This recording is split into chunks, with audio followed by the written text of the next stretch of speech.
Hello, everyone. Kevin Carrillo here, and welcome to another episode of the Cannabinoid Connect podcast.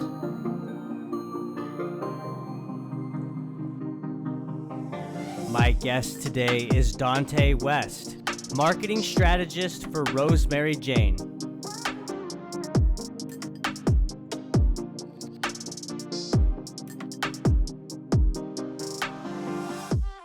What's up, Donte? How are you, man? What's going on, boss? Glad to be here. Thank you for having me. Hey, man, I really appreciate you coming on. I'm really excited for my listeners today to hear your story. Just a little background for those listening. Donte West was incarcerated for a first-time nonviolent cannabis crime, and he was sentenced to 3+ years. And so with the help of the Last Prisoner Project, which is a nonprofit coalition of cannabis industry leaders, executives, and artists dedicated to bringing restorative justice to the cannabis industry, stepped in and helped Donte get out. And we're going to learn more about that and whatnot. So Donte, first and foremost, man, really excited to have you on. And let's allow the audience to get to know a little bit about your background. So why don't you tell us a little bit about yourself, where you grew up, what your interests were and are, things like that? Yes, most definitely. I grew up in a small town in Northern California called Stockton, about 45 minutes from Oakland. I was raised by my grandmother, and I was living with my two younger brothers. And the biggest thing that we had to accomplish is we were on Section 8, we were on housing. We were just kind of in a fortunate situation, just living in California in a bad neighborhood. So our financial stability was not so great. Um, and also raising my two younger brothers, and my grandmother was a little older. I mean, it was hard for her to, kind of become the grandmother she did, but she still did a fantastic job. I know financially it was just hard for her to do that. My actual mother is in the streets. She was on drugs. So that's the reason my grandmother raised me. I never knew my father. My youngest brother's father he got incarcerated and is serving life in prison for a homicide. And, it's just unfortunate. My circumstances was unfortunate. Growing up in California was hard, but, we made it happen. And I'm really just eager to When you say you made it happen, I mean, I would imagine you're taking on an adult kind of role at such a young age because you're having to caretake, like you said, for your brothers, and then you've got your grandma and other people that you're having to support. So I would imagine you're wearing a lot of hats at such a very young age. Yeah, I was wearing a lot of hats. I was going through a lot of problems. My grandmother got real sick, and I had to take care of her. I was doing like in-home care support services. So she was out in a wheelchair, like the automatic cover rounds, and she grew a real area where she couldn't really bathe and stuff. So I had to take that role on and just bathing her, taking care of her. And then my little brothers was about 9 and 10 years old at the time. So, it was just hard. I had to take them to school. I would cook and clean. I was like the sole supporter. And it was tough. It was real tough just doing all that at just being in high school. And it was an unfortunate situation for sure. So, and I mean, being in high school, I would assume that extracurriculars like sports or academic activities, whatever, or even social kind of were out the window. I mean, just because you're so busy, again, wearing all those hats and caretaking for your grandmother and your younger brothers. Yeah, but I enjoyed it, even though I really didn't have a life per se, you know, on the outside world. I took joy in taking care of my brothers and my grandmother. Like that made me happy. Yeah, I had a little social life. I'm not going to sit here and say I just stayed in the house all the time, but I knew my circumstances was I couldn't go to college because I mean, who was going to take care of my brothers or my grandmother? I couldn't really establish who I was as I really wanted to do because I knew the circumstances I was in and I knew the financial circumstances we were in too. So, I mean, I just fell in love with the process of just taking care of my grandmother and my brothers. Mm-hmm. So then that's beautiful, man, because they're at that age. some kids may feel like they're missing out on things, and end up spiting the situation or the people that they're taking care of and whatnot. And you took, a more positive approach in that you really did enjoy caretaking for them because you saw that they were in well-being, right? I mean, you kind of oversaw their care. So that's important. And so what transpired from there? So you're in high school. I mean, what happened when, the situation went down when you were arrested? Yeah, so my co-defendant, he had a football scholarship to go to Tabor University. This is about maybe like maybe a year after high school, year or two after high school. Um, and so he had a football scholarship to go to Tabor University, and he had gave me a call and said, "Hey, I'm going out to Tabor, which is in Kansas," and he said, "Come ride with me." Um, then I also had some my other co-defendants. They were going down towards a little bit past Kansas, and it was like, well, let's just ride together. We were just more on a two cars, a college trip, going to Tabor University, just seeing things. I had ran it by my grandmother. My grandmother, I had at that time, a few years after high school, I had got a nurse. Was able to get financially stable and hire her a nurse. So when I did hire her the nurse, it gave me just a little bit more time just to do certain things. I didn't have enough money to spend 7 days a week, but 3 days out the week, she would stay, check up on her, do little things that a nurse does. So the nurse was taking care of her when I had went out to Kansas. We all decided to go. We was on a two vehicle convoy, and as we're taking the trips and we're going to see colleges, we're just riding down, and then once we get into the Kansas state lines, we get pulled over, and they asked about the car that was with us,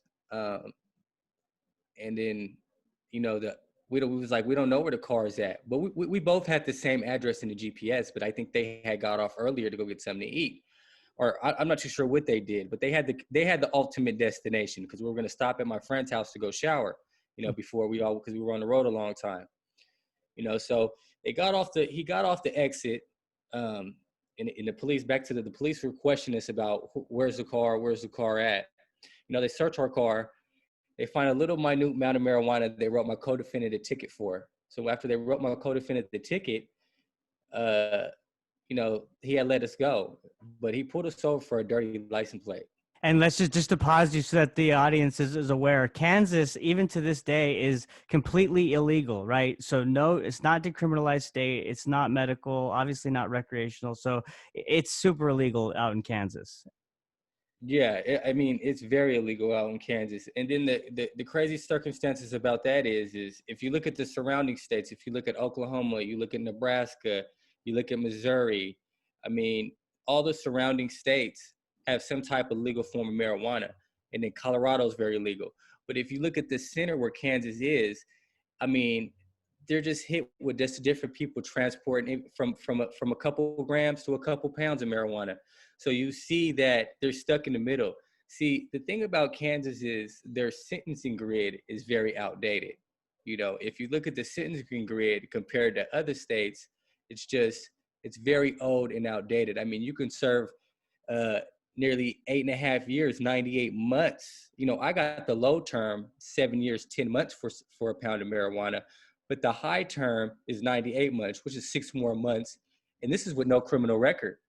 So, yeah. So let's not get too far just yet. So, and sorry, I got us off track with the can. I just wanted to call out that super legal. So you first, they find a gram, you said, of marijuana in your car, but they were trying to pull over the car that you were following to the final destination, right? Yeah, so they were curious about the two cars. I think one cop car had passed by, and he was curious about the two cars, and so we just continued on our route. We are following each other, and we were going more forward. They were going more back, and the car behind me had got off his destination. The officer had called for some assistance, uh, as we traveled maybe a mile or two longer, another cop had pulled us over, followed us to the gas station, made us clean our license plates off because we got put over for a dirty license plate. We didn't get pulled over like no decoy load car. We got put over because the license plate was dirty. So they followed us to the gas station. We cleaned it off, and then, we would proceed to our final destination. Dirty license plate. That's a first that I've ever heard of. So they claim that they couldn't read the number or visibly see it, so they needed you to clean it so that they could see it. Is that what they're? Yeah, so I guess it was the obstructed license plate. But they said, if I can touch on this, the evidence at my trial was I was being a decoy load car. So if you think of decoy load car, you think of Smokey and the Bandit, you know. So, but the evidence just shows I got put over for a dirty license plate. So I was under the impression that I made my license plates dirty to draw attention to the police, so the other car wouldn't get discovered. Right. And a decoy load car would be if you're traveling a large amount of marijuana, you have another car that's kind of serving as the decoy, basically, right? For So yeah, okay. Okay. So then you guys you're stopped at the gas station, you clean the license plate off, and then they let you go? Or what happened? so we cleaned the license plates. They knew my ultimate destination in Manhattan. So they followed us all the way to Manhattan. And when they followed us all the way to Manhattan, they had called the Manhattan police, which is Manhattan, Kansas, for the audience. They followed us all the way in. They had set up surveillance. They were trying to see what was going on with the other Lexus. And I mean, they had a hunch that turned out accurate. I mean, it's just so crazy. So ultimately, we arrived first. About 20 minutes later, the green Lexus arrives, which is another car. We go up in the apartment. I greet my friend. He tells me his water's off. So when the water's off, we proceed to go back downstairs and possibly go to a hotel. But 20 minutes later, the other car comes up and they go up in the apartment. And we come out the apartment. We're walking up to K-State. An officer stops us and said, "You're being detained." And the other three individuals, they took off running to a town, a couple towns further, and they arrested us. They searched the green Lexus. They found several pounds of marijuana in the car. And the dude told on me and said he was gonna buy a pound of marijuana from me, which ultimately got my conviction. Wow. Whoa. So you had no, I mean, obviously he found that small gram of marijuana, which you would have for like personal use or whatever. And you got, not you, but whoever in the car got cited for that. Right. Um, Yeah, but the other car, did you had no idea that they were carrying that amount of marijuana or? I had no idea that they had any marijuana in the car. No marijuana even left the vehicle. Um, and one thing I had pointed out in my case was that if the guy was so accurate on me bringing marijuana to the state of Kansas, um, I mean, he would have guessed the exact amount in the car. He just said he was just going to buy a pound of marijuana. And the unfortunate thing about this is the police had searched his apartment. And when they had searched his apartment, they found like numerous of drugs. And when they had found the numerous of drugs, in exchange for his testimony, they did not charge him for the stuff that was in his house. So he had an incentive to go testify against me to put me in prison so that way he wouldn't go to prison. Wow. Because ultimately they wanted to get you, which was the person actually purchasing that large amount. Yeah, they ultimately wanted to get at me because he only knew me, you know, and that was the unfortunate thing. He only knew me, and for him to save himself, he had to tell. So did you know this guy at all? I mean, he doesn't sound like a very good friend, right? So I mean, is this someone who you were recently introduced to, or is he just a friend that like stabbed you in the back? I mean, I wasn't really his friend, but we had texted a few times, and I knew him through social media, and I mean, he was someone I communicated not frequently, but on occasions, and I was thinking like I passed through. I know someone in Kansas. He goes to K-State. Let's just stop and shower, take a little rest stop, before we go to Tabor and you guys go to your final destination.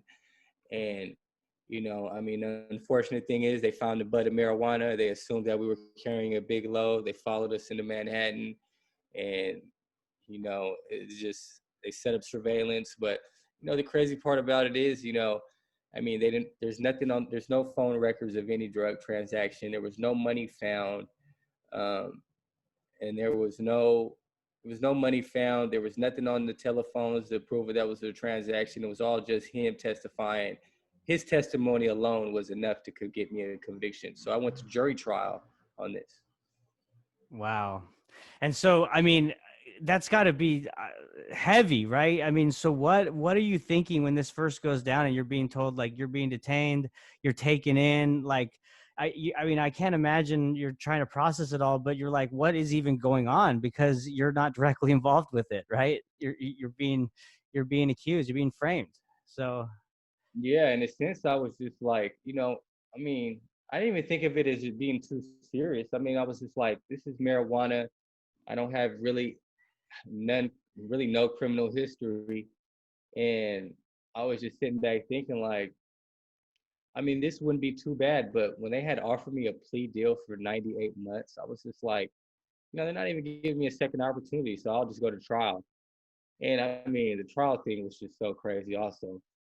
why is that? Just because of just all the whole process in which like you're working with lawyers, you're building a case, the time, the meeting in court, all that? Is it just draining?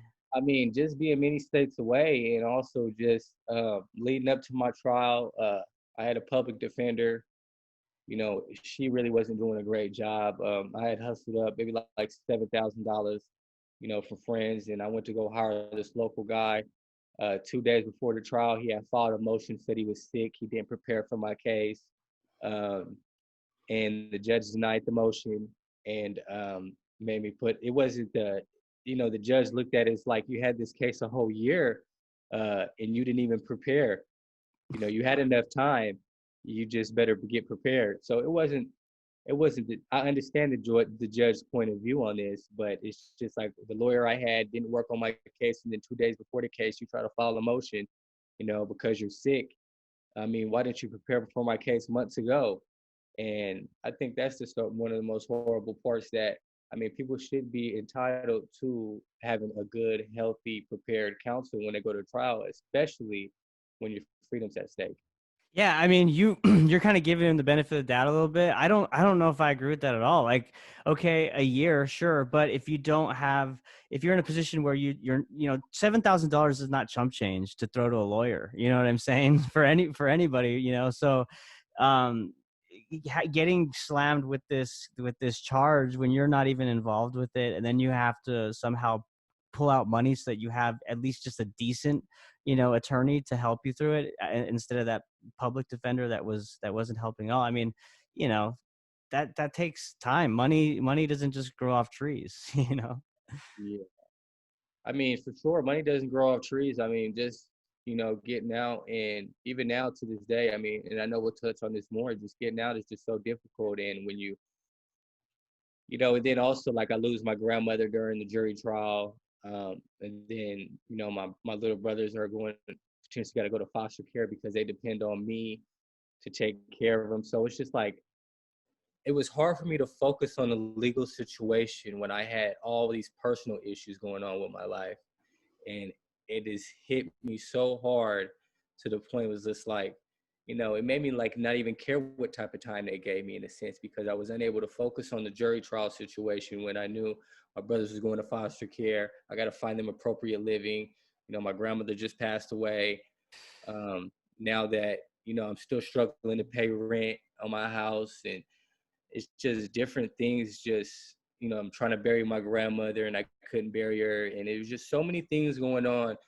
And it was just like, how can a person sit down and focus on what was important on obtaining my freedom, along with juggling with the foster care of my grandmother's death?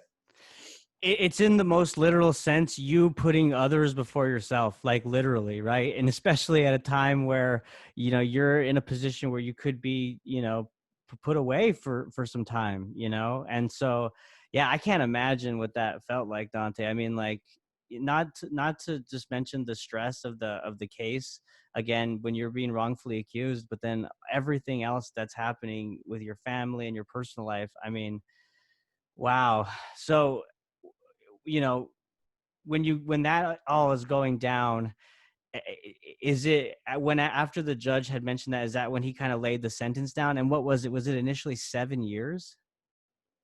So I had got a new attorney after the jury trial, and I hired a guy named Christopher Joseph, and he did a fantastic job. So he had laid down statistics. So the statistics said that 95% of people get probation when it comes to marijuana. People don't go to prison, and here is the evidence on paper. Um, and he was surprised by the statistics. I mean, he is something that he did not know as a judge, that many people didn't go to prison for marijuana. I had also explained to him that my grandmother had passed away.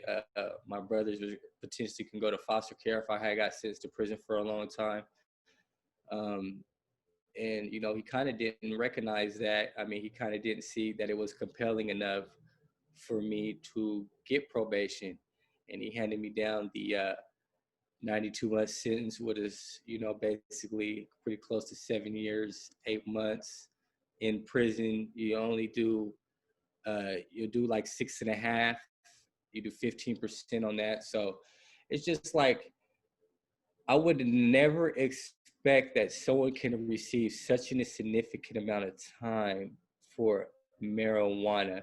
It just did not register to me that someone can. I mean, if you think about the other states, people are entrepreneurs out of this. People are making millions of dollars, but you got me sitting in prison for a long time. And what's really remarkable to me is, as I recall the article the Kansas City Star did on me, it's just like the cannabis clubs sold out in 2 days, and then they had an article with me right next to me talking about my situation.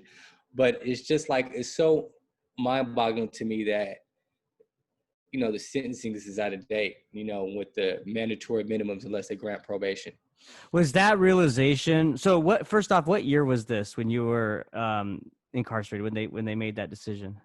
On May 22nd, 2017 was when I was handed down my sentence. Okay, so that's already a year after Prop 67, which passed adult use in California, I believe. So we're already a year in there, and I think that Colorado was even before that. If I'm correct or not. But anyway, to your point, yes, there are entrepreneurs and businesses that are operating, profiting off of what you are in prison for. So my question is, uh, when did you have that realization? Like, was it when you were in prison, or was it kind of later on while you were in prison, or after when you got out?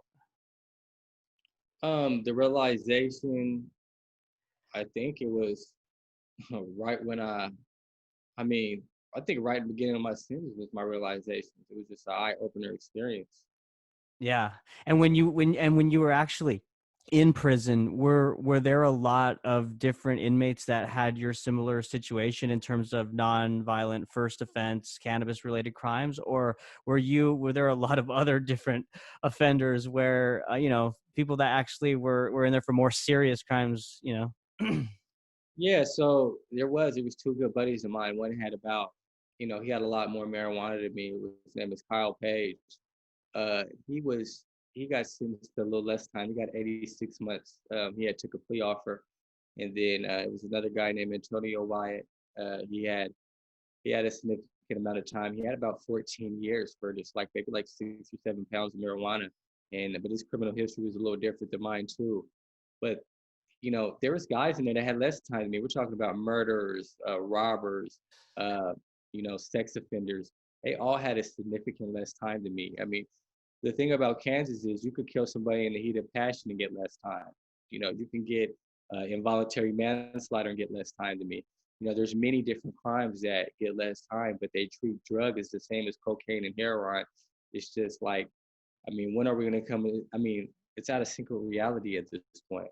It's completely out of sync with reality. And how, I don't know, how did you feel when you would talk to some of those people that, the murderers, the sex offenders, right, the pedophiles, and these people have less sense of you. You had to have had this sense of just fury, right, and just kind of a sense of that you've been kind of you've been had by the system in a way, Yeah, I mean, I did, but it gave me it made me passionate because I knew my brothers was in a situation. Like, it made me passionate when I continued to learn that I was unique. I was unique in the prison criminal justice system.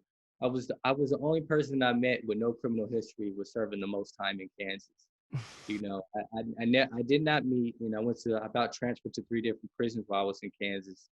Because they move you around just a little bit, but I never met a person with no criminal history serving the same amount of time for me with the same type of marijuana case as me. There was nobody. So it made me unique. It made me fight harder. It made me think of, if I pursued clemency with the governor of Kansas, I mean, if clemency exists with anybody, it has to exist with me. I mean, the time does not fit the crime. So when I look at it and I fought hard about it, it was just like, what made me different was because there was no one compared to me. So, and in that 3-year tenure, it sounds like you really, it fueled the fire, right? And you kind of took it as a positive, and you kind of set goals for yourself, like you said, to reach the governor, clemency, that approach, as opposed to kind of just coming to terms with your situation and feeling sorry for yourself. Yeah, so what I did was I ran a campaign on myself on social media. I had ran a campaign, if the time doesn't fit the crime, if you feel like it was unjust, tagging the governor. I got over 1,000 comments tagging the governor. Um, and it was just, I just ran a campaign just thinking of my brothers, that I wanted to be reunited with them. I didn't want to serve all this time. I don't think I should have served all this time. And if I fought, it would change the lives of more other people too. So I fought. I wrote 146 state lawmakers in Kansas. I wrote 40 senators, and I think it was like 125 state representatives. I got 4 letters back. I got support from a handful of them, and they went to bat for me. And it was just an amazing feeling that they supported my clemency. The warden had supported me. A lot of guards supported me because, they believe in people being responsible for the crime. That's not a question. But they also believe in what's right is what's right. And they believe that it was wrong that I was serving this much time for a case like this. Wow. That is incredible, man. I mean, hats off to you. Just keep, pushing through it, staying positive, or at least trying to. And, I'm sure there were days and whatnot, but the fact that you wrote so many different policymakers and politicians, right? Local government officials, and you had 3 or 4 that responded to you, I think you said. Um, I mean, it's a blessing that those people came through. And did any of them come visit you and kind of see your situation, meet you hand, or Yes, I had caught COVID in prison. The prison I was in was a heavily COVID prison. I had caught COVID. I recovered from COVID, and the guy named state rep, I'll never forget him, named Willie Dove, first African American Black caucus in the state of Kansas, Republican, and he was the one that advocated to make hemp legal, and he made it happen. He secured the votes on the floor, and he came to see me, and it surprised me. It woke me up. I woke up about 10 o'clock.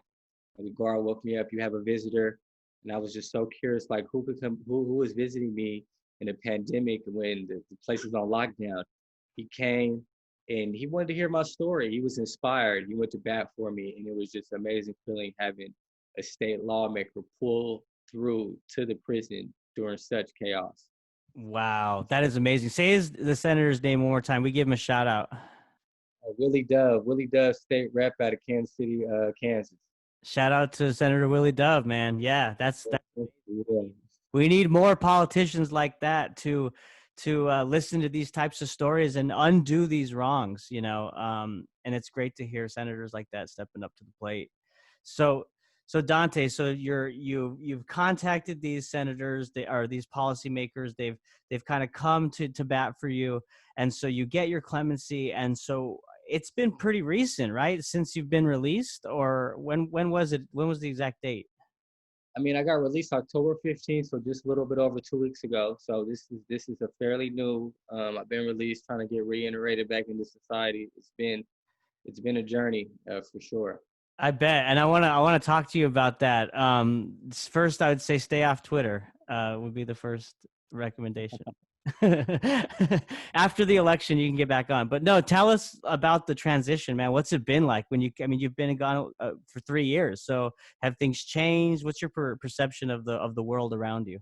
Oh man, I mean, things has changed. Just getting out in COVID, and you got to wear a mask everywhere. I mean, which is helpful because we don't want to keep spreading the disease. But just the transition, I mean, going back into society has been amazing. I mean, I got a mentor named Eric Murray, Oak Investment Funds, and he's just a fantastic person. He really took me under his wing, really helped me with my transition. And I mean, and also I want to talk about the Last Prisoner projects. I mean, these people are fantastic. They advocate for every person sitting in prison for a marijuana offense, and they're going to bat. They came to my court dates, and they back up everything that they're talking about, and that's very important to me, and I think to everybody else. So, I mean, the transition has been smooth. There's no need not addressed when it came to me. I mean, and I just can't thank them enough. And now I just want to be a part of their team and keep spreading awareness and keep letting people know that the fight is not over. We have to continue to look out for more Dantes, more. There's another lady, Evelyn's, and there's more people out there in the world that we need to be searching for to help them get released. And the fight is not over until it becomes federally legal and stuff like that. Hmm.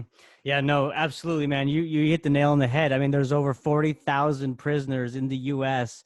For cannabis related offenses, and hundreds of thousands others worldwide.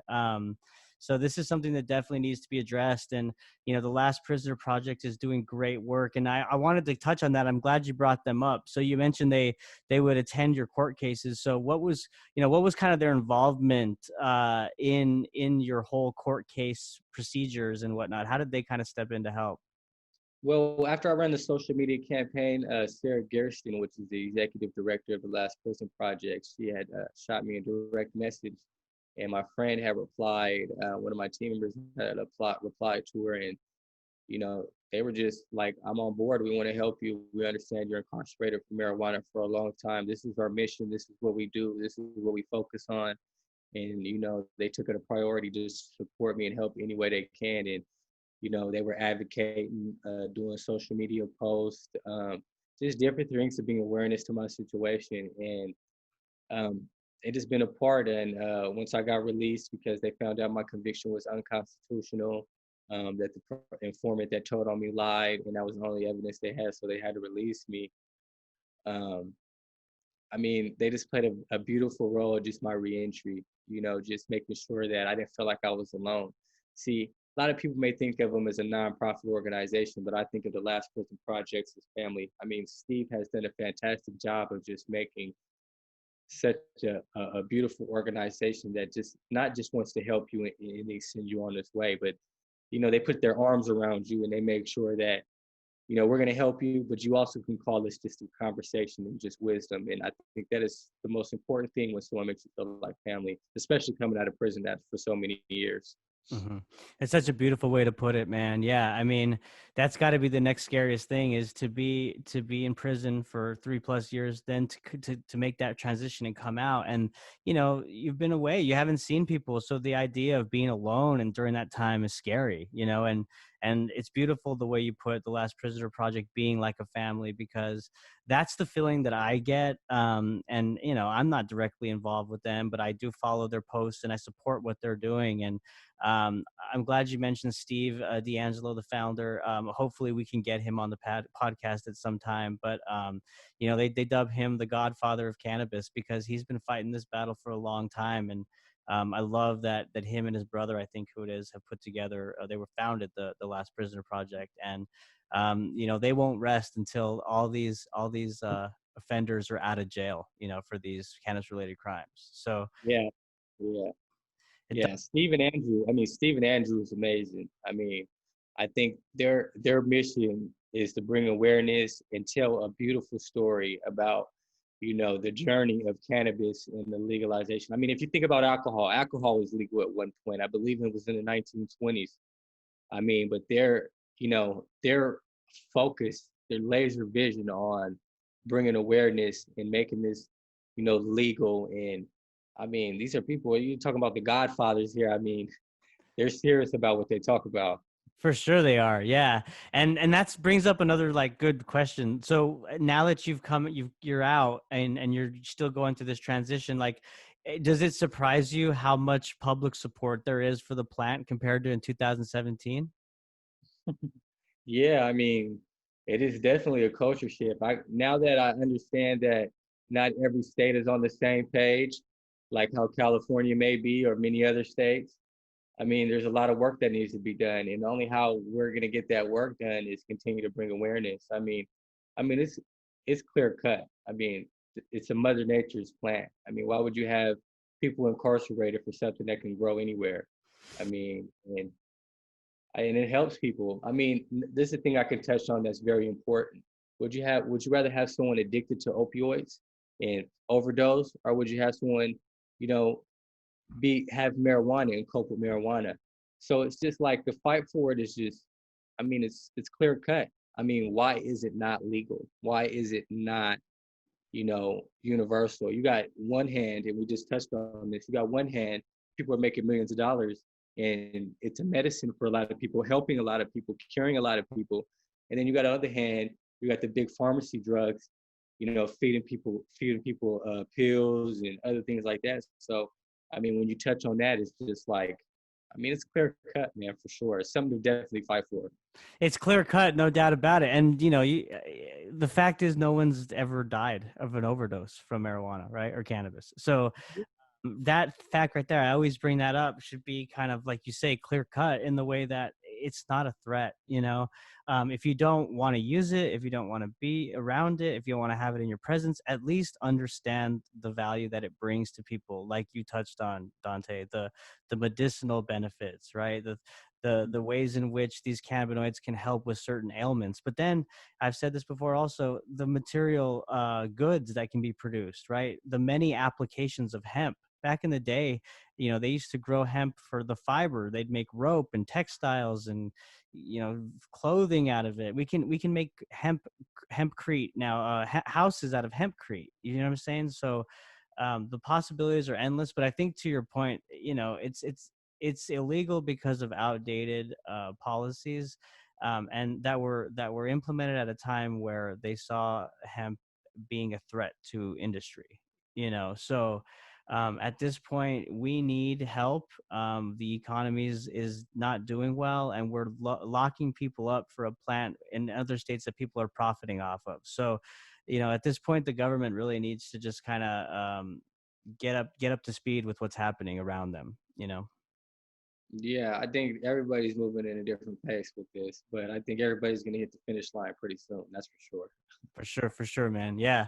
So we've talked about a lot, Dante. I really appreciate you sharing stuff. I want to hear, to kind of close out, tell us what you're focused on in your new chapter. You mentioned that, you're not going to rest until, every person who's been convicted of a cannabis related crime is released. So tell us, like, what you have in store for the future.